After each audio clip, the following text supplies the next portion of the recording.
Номер 2 зертханалық жұмыс. Тақырыбы: жануарлардың ұлпаларын зерттеу. Жұмыс мақсаты: дайын микропрепараттарды микроскоп арқылы қарап, ұлпалардың құрылысымен танысу. Құрал жабдықтар: микроскоп, жануар ұлпасының дайын микропрепараттары.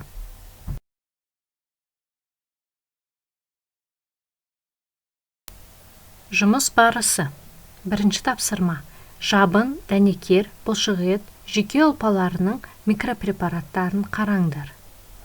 Олардың құрылысындағы ұқсастықтар мен айырмашылықтар туралы қорытынды жасаңдар.